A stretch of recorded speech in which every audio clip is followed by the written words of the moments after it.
Hello everybody, welcome to divinely guided 7777। कैसे हैं आप सब लोग। मैं आ गई हूँ एक और फ्रेश रीडिंग के साथ, और आज की रीडिंग का टॉपिक होने वाला है behind the scene.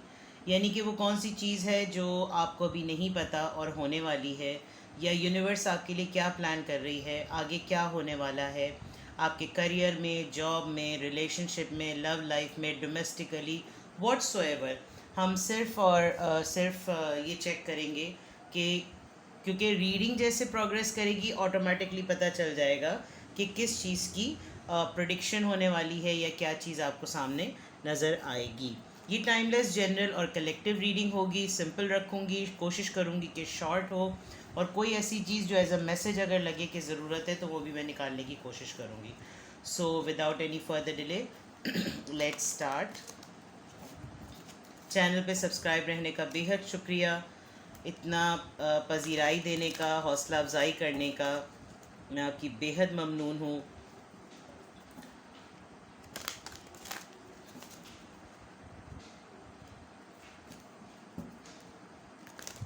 Let's see behind the scene, universe आपके लिए क्या प्लान कर रही है। Behind the scene number 8, anxiety. Okay, number 18, 18 date भी है। Strategy, alright, getting journal log, very nice.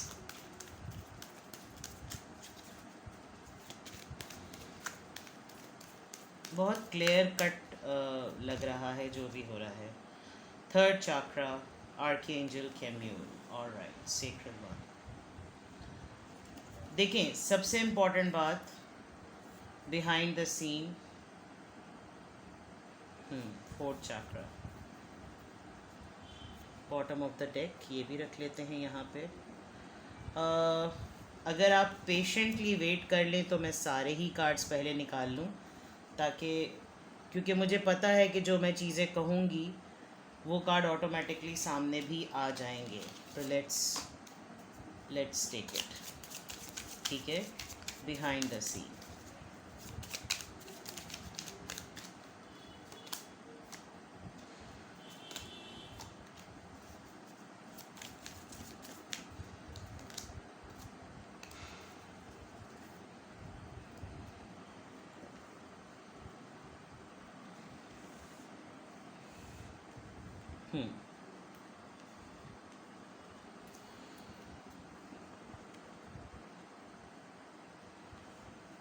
तो इतने सारे डेक मैंने actually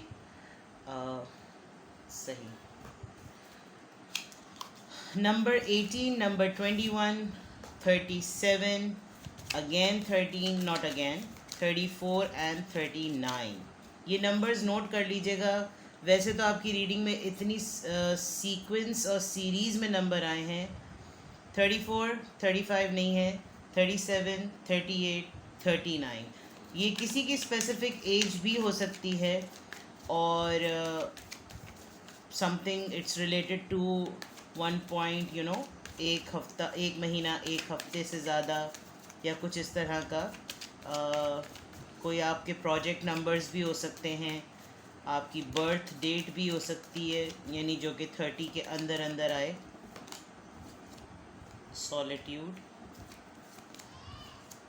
harmony, passion ignited. Passion की दो बातें आ गई हैं, confirmation, the waiting game. Alright, इसको मैं थोड़ा सा यूँ सेट कर देती हूँ ताकि आपको कार्ड्स नज़र आए।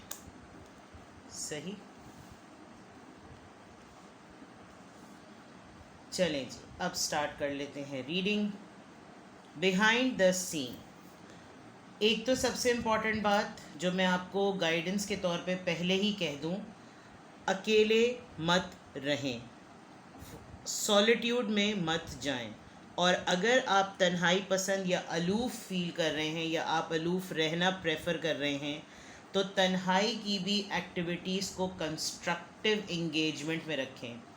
कभी भी किसी ऐसे काम में मत रहें कि जो आपको बिल्कुल ही टोटली अलोन कर दे। फॉर एग्ज़ाम्पल, अगर आप सॉलिट्यूड में हैं तो आपको सॉलिट्यूड में, आपकी रीडिंग में बुक्स बहुत आया है, कंस्ट्रक्टिव राइटिंग सोचें, ये काम बहुत आया है, तो आई मस्ट सजेस्ट यू कि आप जो हैं वो कुछ ना कुछ राइटिंग से करिए, अपनी थॉट्स को पेपर पेन पे लेकर आइए, आपको जिन बातों की वजह से उलझन होती है उनको लिखिए। अगर आपकी सराउंडिंग में कोई नहीं है तो आप पेपर पेन की स्ट्रैटेजी, बिकॉज़ यहाँ पर बिल्कुल क्लियरली बिहाइंड द सीन ये है कि आप अब अपने लिए जो आपके दिल में गुबार है, बिहाइंड द सीन यूनिवर्स आपको बहुत अच्छे तरीके से पुश करने वाली है कि आपके अंदर एक क्रिएटिव स्किल है, आपको सिर्फ उसको अनलीश करने की ज़रूरत है, यानी कि आपको सिर्फ उसको उभारने की और बाहर लाने की ज़रूरत है। बिहाइंड द सीन यूनिवर्स आपको बाकायदा तौर पे कि आपने जितना सोचना था, जितनी एनजाइटी में रहना था, आप इस एनजाइटी गेम का पार्ट नहीं हैं। आप एनजाइटी लवर नहीं हैं, इसलिए आपको एनजाइटी अगर होगी तो आप आहिस्ता आहिस्ता स्लोली ग्रेजुअली अपनी एबिलिटीज़ को एक ऐसे बंद केज में, या आप समझ लीजिए एक बंद ट्रंक में या किसी डब्बे में बंद करते चले जाएंगे, और एक दिन आपको ऐसा फील होगा कि, और शायद बहुत सारे लोगों को अभी ऐसा फील हो भी रहा है। मैं आपको क्लियरली बता दूं कि अगर आपको लव लॉस हुआ है, अगर आपको लव में बिट्रेल मिला है, तो आप यकीन करें कि आपका जो लव बिट्रेल है वही बिट्रेल एक दिन आपकी स्ट्रेंथ बनेगा। यानी आप अपने उस एक्सपीरियंस से लोगों को गाइड करेंगे, लेकिन वो सिर्फ़ और सिर्फ तब होगा जब आप बिहाइंड द सीन यूनिवर्स जो आपके लिए स्ट्रैटेजी डिज़ाइन कर रही है उस पर आप अमल करें। आपकी जितनी इनसिक्योरिटीज़ थी वो अब काफ़ी हद तक आपको पता चल रहा है, आपके ऊपर अपनी ही लाइफ ऐसी रिवील हो गई है जैसे कि एक खुली किताब। दूसरा ये कि आपकी इस वक्त के मोमेंट में आपका बहुत सारे लोगों से, बहुत सारे मामलात में ऐसे लोगों के साथ आपका कनेक्शन हो रहा है जहाँ पर आपको बहुत सी मिक्स्ड एनर्जी लोगों की रिसीव भी होती है, आप उसमें उलझते भी हैं, सुलझते भी हैं, और आपका हर दिन एक नया दिन होता है। फॉर एग्ज़ाम्पल, आप अपने आप को काम में भी बिज़ी कर रहे हैं, आप सारा काम कर रहे हैं, सारी दिन की एक्सरसाइज कर रहे हैं, जो कोई कह रहा है चाय बनाओ, खाना बनाओ, उठो बैठो, ऑफिस चलो, ये करो, ये काम कर दो, ये प्रोसेस सब कर रहे हैं, लेकिन आप बिल्कुल एक एब्सेंट माइंड की तरह कर रहे हैं, बिकॉज़ इस वक्त आपका दिमाग कहीं पर लगा हुआ है, कहीं पर अटका हुआ है, और वो अटकन क्या है? वो आपका लव का बिट्रेल है, आपकी चीज़ों की तशनगी है, आपके बहुत सारे मामलात की इनकम्प्लीशन है। तो बिहाइंड द सीन अगर मैं आपको बहुत सिंपल वर्ड्स में रीडिंग में अगर मैं आपको बताऊं, तो आप अपनी एनजाइटी को ख़त्म करने वाले हैं, कोई आपको गाइड करने वाला है कि आप कोई स्ट्रैटेजी डिज़ाइन करें, जर्नल राइटिंग करें, छोटे छोटे पेपर्स पे वो चीज़ें लिखें। फॉर एग्ज़ाम्पल, किसी ने आपको बुली किया, आपने फ़ौरन वो चीज़ लिखी और आप उसको उस वक्त उसका जवाब नहीं दे सके, आपने पेपर पे वो सीन लिखा, और उसके बाद जो आप उसको कहना चाहते थे आपने वो लिखा, फाड़ा, फेंका, डस्टबिन में डाल दिया। ये एक थेरेपी होती है, ये एक टेक्निक होती है कि आपने अपनी ओपिनियन को, अपने दिल की बात को वॉइस किया और उसको अपने अंदर से निकाल दिया। क्यों? क्योंकि जब तक आप उस बात को नहीं निकालते वो आपके अंदर एक नेगेटिव सेल की तरह मौजूद रहता है, और फिर आपको बीमारियों की सूरत में कभी आपका सीना जलेगा, एसिडिटी होगी, कभी आपको नज़ला होगा, कभी आपका इम्यून वीक होगा, आपको डायरिया फील होगा, आप पानी पिएंगे तो वॉमिट हो जाएगी। दिस इज़ जस्ट बिकॉज कि आपका इम्यून जो है वो स्ट्रेस का बैगेज बन चुका है। तो आपको स्ट्रैटेजी करनी है। अगर आप इससे छुटकारा हासिल करना चाहते हैं तो यूनिवर्स आपको ये पुश कर रही है कि अब इस फेज़ से निकलो, बिकॉज़ इस फेज़ में ये तो देखो कि किसी का नुकसान नहीं हो रहा, जो लोग बहुत हद तक कंसर्न होते थे अब वो भी मौजूद नहीं हैं। तो स्ट्रैटेजी बनाओ, अपने आप को यहाँ से निकालो, और बहुत हद तक मुझे लग रहा है कि अब आप बहुत पैशनेट होने वाले हैं। आपको थोड़े दिनों में कोई ऐसी एक एनर्जी फील होने वाली है, आपको कहीं ना कहीं से डिवाइन की तरफ से कोई ऐसी एनर्जी एक्सचेंज होगी कि आप अपने आप को जोड़ेंगे। आपका इंटरेक्शन किसी बहुत अमीर आदमी से होने वाला है, जो कि वेल्थ के पॉइंट ऑफ व्यू से, लुक्स के पॉइंट ऑफ व्यू से बहुत अच्छा होगा। ये आपके काम से रिलेटेड बंदा होगा, और ये आपको जानेगा, पहचानेगा, आपकी स्किल को मानेगा।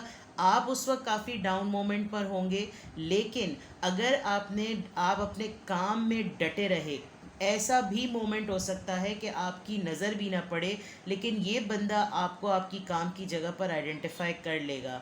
आपका कहीं ना कहीं पर अनाउंसमेंट होगा, रिकग्निशन की पॉइंट ऑफ व्यू से किसी कम्युनिटी टास्क आपको मिलेगा, आपको कोई वेलफेयर काम मिलेगा, और उस वेलफेयर काम में आपको आपके काम की वजह से काफ़ी पजीराई मिलेगी।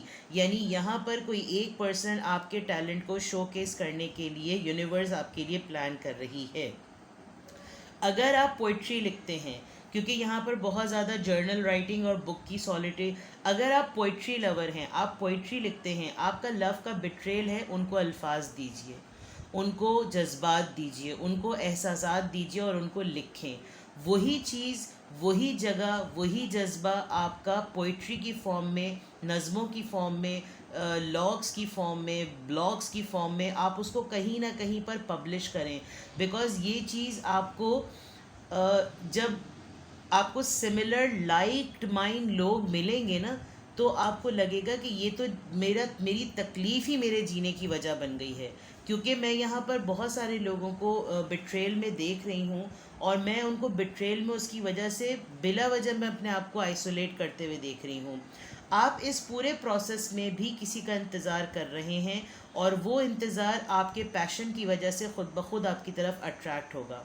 यहाँ पर एक वेटिंग गेम है, और वो वेटिंग गेम इसीलिए है क्योंकि आपने बहुत टाइम दे दिया। अब आप वेट ना करें, अब आप स्ट्रैटेजी प्लान करें। आपको धड़का लगा रहता है कि कहीं से कोई ख़बर आने वाली है, कहीं से कोई ख़बर मिल जाए, और अगर वो ख़बर मिल जाए तो वो अगर मेरे फेवर की ना हुई तो मुझे एनजाइटी हो, क्योंकि आपकी रीडिंग स्टार्ट ही एनजाइटी से हो रही है।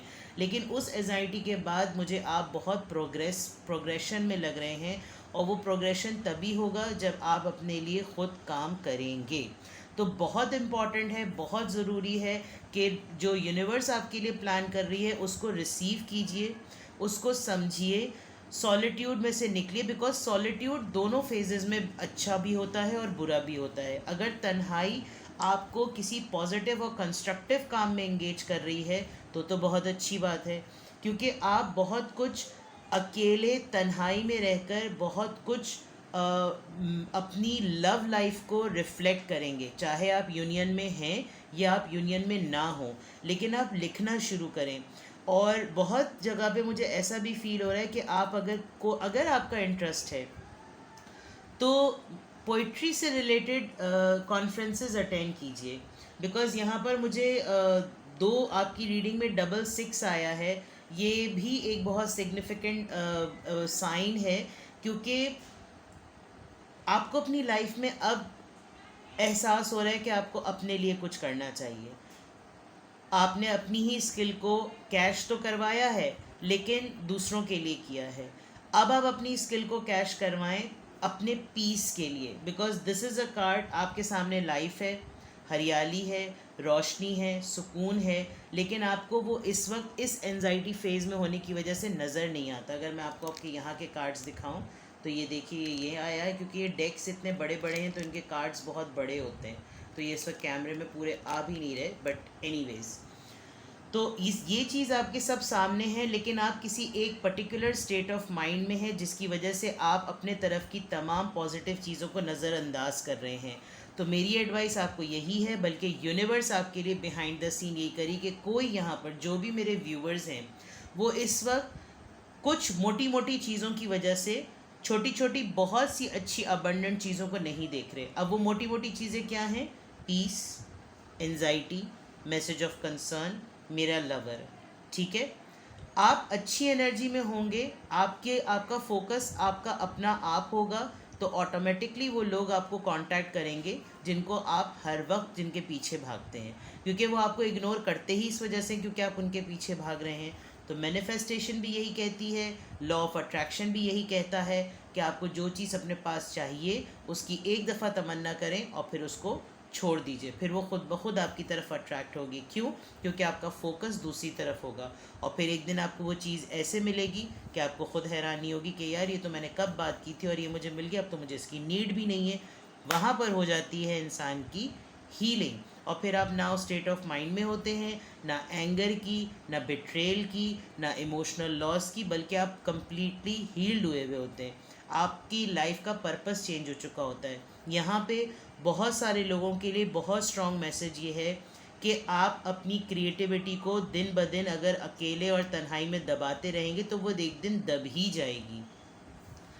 पिछले दिनों मेरी एक रीडिंग हुई थी जिसमें मुझे लगा था कि वो एक कमरे में बंद है, दुनिया सब कुछ है, दुनिया में बाहर सब कुछ हो रहा है, लेकिन उसने एक बंद कमरे के अंदर वो बाहर की दुनिया को देख रहा है बच्चा।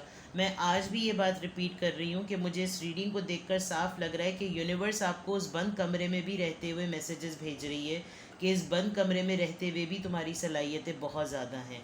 मैसेज ऑफ कंसर्न जो बन रहा है वो आपकी अपनी पर्सनैलिटी का जो शिफ्ट है, अगर आप उसको ठीक तरीके से चैनलाइज कर दें और ठीक तरीके से प्रोग्राम करें तो ये जो मैसेज ऑफ कंसर्न आपको फील हो रहा है कि ये आपको मिलेगा, ये डाइवर्ट और किसी और की तरफ जो है वो चला जाएगा।